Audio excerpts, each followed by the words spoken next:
What you need to know before starting a detailing business. Hi, I'm Ivan LaCroix, and this is the Detailers Business Academy, where we strive to take you from detailer to entrepreneur. Now, what are some of the things you'd want to know before starting a detailing business? First of all, it's not glamorous. No, don't believe what you see on Instagram. It's not always fun and games, but starting your own business is a challenge, and it's a challenge that once you get going, it's a lot of fun. Speaking of social media, don't rely on social media for your gratification. What you really need to concentrate on is your customers. Yes, first of all, you need to find customers, and you need to satisfy those customers. Satisfying the keyboard warriors online? No, it really doesn't do anything. The other thing is, you don't need to be everything to everyone. No, start off basic. Do basic details. Do small things. You don't need to go out and buy all the tools and everything right away. Do it right, satisfy your customers, and they will come back. Now, getting customers. How do you do that? First avenue is always friends and family, obviously. But from there, you need to start advertising. To advertise, you need to actually have a business. So start a business page on Facebook. Probably the easiest and fastest way to get people to come to you. Next, use that Facebook account properly. So do your marketing, do your research, know what your customers want, and market yourself accordingly. Now, speaking of what customers want, they don't want what another detailer wants.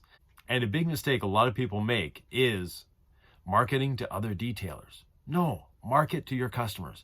Get your customers to come to you. It doesn't matter what a detailer halfway across the country thinks of what you're doing. Really, it doesn't. Locally, your customers do. So get your name out there, be present, and enjoy. Another thing you can do to help you in your business and get customers is join a group, and that group is Toastmasters. Now, there's Toastmasters groups all over the world, and you can join a Toastmasters group normally free of charge. Toastmasters will do a couple things for you. First of all, it will really improve your public speaking. The other thing a Toastmasters group will do is put you in contact with other business owners that need your services. So it's a win-win. When you're starting a detailing company, again, you don't need to do everything. Start with the basics. Start with 1 or 2 services. Get those up and running. Get them good. Get them profitable. Then move on from there. You don't need to buy tools immediately. A lot of people start off with a bucket and a hose. And honestly, you can start a detailing business with a bucket and a hose. Might be a little better to have a little more investment than that. But nonetheless, there's not many things you need to get started. You don't need to be everything to everyone. And from there, once you start rolling, once you start getting income, then you can start investing on different tools. Speaking of investing in tools, you can go out to a place like Harbor Freight and buy a polisher. Or you can invest in a tool. Not buy a tool, invest in a tool. So you can get a Rupes polisher. The Rupes polisher is going to cost you a lot less in the long run than the cheap polisher. Now, you can find used ones on Craigslist, Marketplace, things like that. And if you can find a good used polisher, it's usually better off than buying a new cheap polisher. Because a cheap tool, you're going to buy the cheap tool many, many times, as opposed to buying a good tool once. So think of it cost versus investment. And you're investing in a good tool. So buy the good tools to start off with. You don't need every tool immediately. When a job comes up that requires a tool, that's when you go out and buy that tool. Next up is customers. We need to find customers. We need to get customers. But you need to get the right customers. Offering a $20 detail and... No, don't do it. First of all, you're going to put all your local competition on your back. Secondly, the customers that you get at the $20 detail, guess what? When you actually raise your prices to something that's profitable and something that you can live off of, they're not going to be your customers anymore. They're the ones just looking for a low price. They're the ones looking for a deal. You want to get good customers right off the bat. You want to get customers that you're going to keep. You want to get customers that are going to grow with your business. They're going to stay with your business.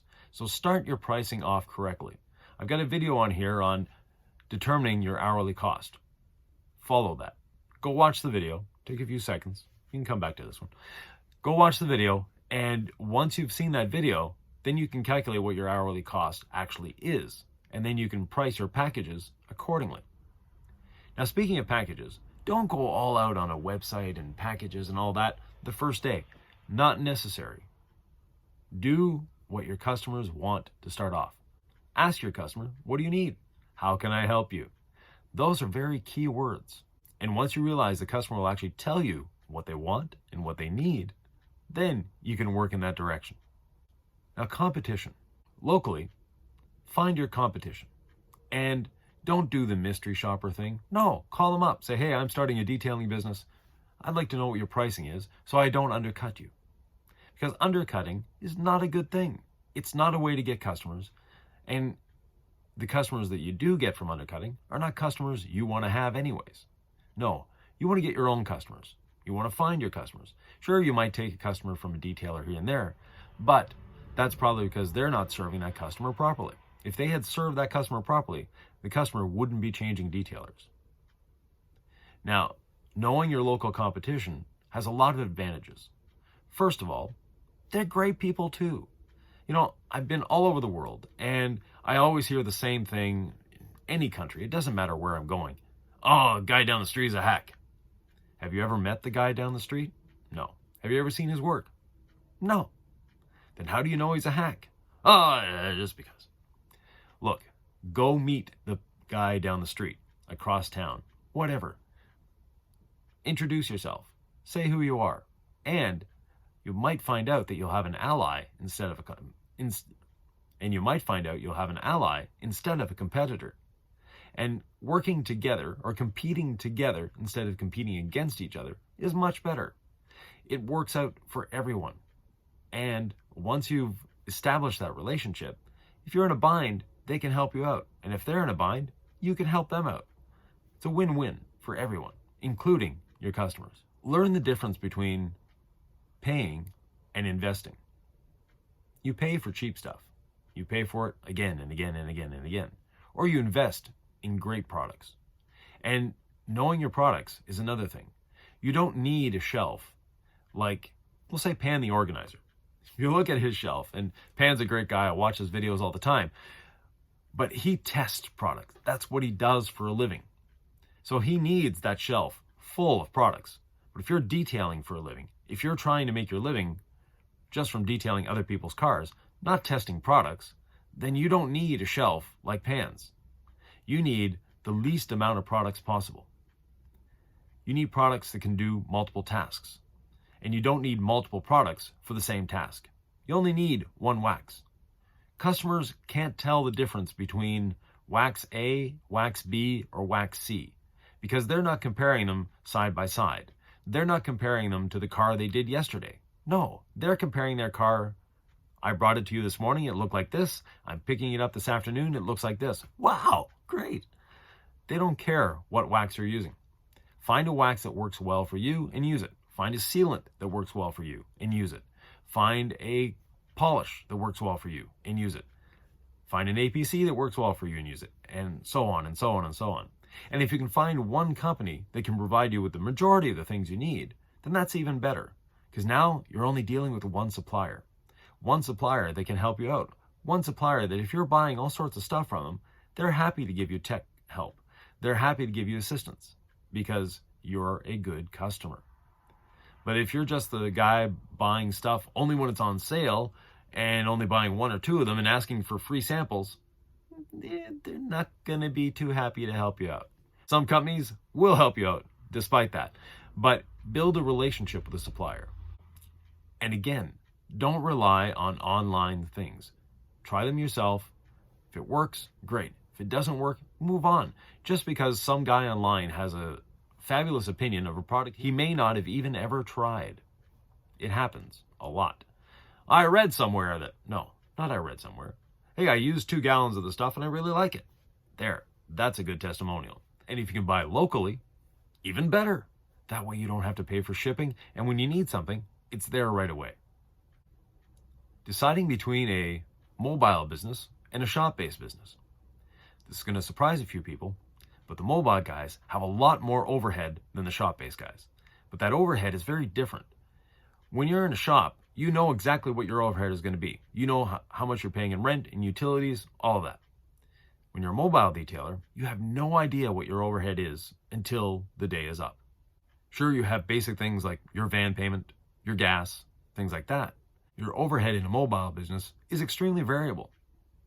You don't know day to day, hour to hour, how things are going to change and how it's going to affect your business. Is it raining? Oh, no work today. Is it snowing? Definitely no work today. Am I caught in traffic? Did my van break down? Did my customer not show? All things like that. When you have a shop, you can line up multiple jobs in a day and have them sitting there waiting for you. So if you happen to get one done faster than you thought, hey, cool, I can make more money. But if you're mobile, and if you get done too quick, sometimes the customers go, wait a minute, I'm paying you $200 and you only spend an hour? Customer doesn't realize that you spend an hour driving there and you're going to spend an hour driving somewhere else. And that's where the overhead really comes in a mobile business. It's setting up, tearing down, moving, and dealing with weather. So your overhead isn't calculated in costs, it's calculated in losses. Also, a shop-based business is a lot easier to scale. You can bring in employees immediately. In a mobile business, kind of hard. And once you've filled all the seats in your van, well, it's even more difficult. You need to get another van, another big expense. So think about that. When you're starting out, are you going to go for a shop or are you going to go mobile? And do the calculations. You might surprise yourself. The other thing you want to do when starting your detailing business is learn. And you're going to learn for the rest of your life. If you think you know everything, hang it up. Move on to something else. The day that you think you know everything should be your last day as a detailer, because you'll never know everything. This industry is always changing. It's always growing, always evolving, and always getting better. And learn to move with it. Learn to expand with it. And education is an important part of being in a business. Now, there's different forms of education. You can get education on detailing itself. Great. A lot of great trainers out there and worth every penny. Again, it's an investment. It's not a cost. The other type of education is coaching, and that's business coaching. Now, business coaching you can get from someone within the detailing industry like myself, or you can get it from someone completely out of the industry. It doesn't matter. And when you get coaching, coaching is not a long-term relationship. Coaching is in and out, get it done. You need to change coaches on a regular basis because every coach is going to bring you new ideas. Every coach is going to bring you quality. Every coach is going to bring you efficiency, but not forever. No, a coach shouldn't be with you for years. A coach should be with you for months at most. It's a revolving door relationship. Before starting your business, have a little money put aside. Now, sometimes you're in an emergency situation, you lost your job, and you need to start a business. You need to eat. You need to feed your family. So we'll put that aside. But if you're doing this consciously and saying, okay, I want to start a detailing business. Well, before starting your business, have a little patience and put some money aside. Have some money reserved. That way you're not desperate and you're not going, no, you don't want to do a business like that. You want to be comfortable as you're starting your business. You want to have that little cushion so that if you do have a week without too many bookings, well, you can work on your business instead of working in your business. And you can grow your business despite the fact that you're not getting any income. Income isn't everything. Income is a necessary part of owning a business. Income is a great part of owning a business, but it's not everything. You need to work on your business as much as you work in your business. And working on your business takes time, takes patience, and new skills that you're going to have to learn. Another aspect of owning a business is knowing your numbers. And unfortunately, many detailers don't know their numbers. So learn your numbers. Learn what a P&L is. Learn what ROI is. You know, the detailing industry is full of acronyms, but some of the most important acronyms, a lot of detailers don't know. Yeah, we know what O&R is. We know what P&S. We know all sorts of acronyms. When it comes to ROI, oh, never heard of that product before. It's not a product. A return on investment. Learn it, use it, and calculate with it. You know, we all hated math in school, or most of us did, myself included. But as you grow in life, you realize that that math course was probably the most important one you took. So learn math, learn to play with numbers, learn to use numbers, and work with statistics, things like that. So you know where your business is going. You know what's growing. You know what's profitable for you, and you know what isn't profitable, and you can eliminate it or change it to make it profitable. Speaking of profitability, efficiency is a big part of profitability. And working to be efficient is a great thing. Working to be efficient does a lot of things for your business. First of all, raises your income. Secondly, raises your quality, because efficiency breeds quality, and quality breeds efficiency. Now, again, the keyboard warriors, they go online boasting that they took 26 hours to polish a car. Their customer, after 2 hours of polishing, really can't tell the difference between the 2 hours and the 26 hours. There might be a bit of a difference, but really 90% of people out there couldn't tell the difference if you showed it to them. So be very aware of that. Know what you're doing, know what you're getting into, and offer the customer what they need, not what you need, and not to show off to other detailers online. Your concern is your customer, your concern is starting your business, and your concern is growing your business. That is what you need to worry about. The keyboard warrior halfway across the world, don't worry about him. He'll survive. Trust me. The other aspect of starting a business that a lot of people overlook is life balance. Now, when you're starting your detailing business, you don't need to work 80 hours a week. You don't need to work 24/7. You don't need to work 7 days a week. Your body will not like you for it. Your body will not be happy. And your family definitely won't be happy. So if you're starting your detailing business, keep in mind a 40-hour work week and limit yourself. You don't need to work 6 and 7 days a week. And if you do to make ends meet, then you have a problem with your pricing, not a problem with your business. And if you don't solve that problem, you're going to have a lot of different problems to deal with, like an angry spouse. That's a problem you never want to deal with. So don't make them angry. Doesn't work. Another part of building a detailing business is a foundation, a good foundation. So as I mentioned before, make sure your pricing is solid. Make sure you know what you're doing, you know where you want to go, and you have a plan. A lot of people just start their business. They don't have a long-term plan. They don't have a 1-year plan, a 5-year plan, a 10-year plan, and especially they don't have an exit plan.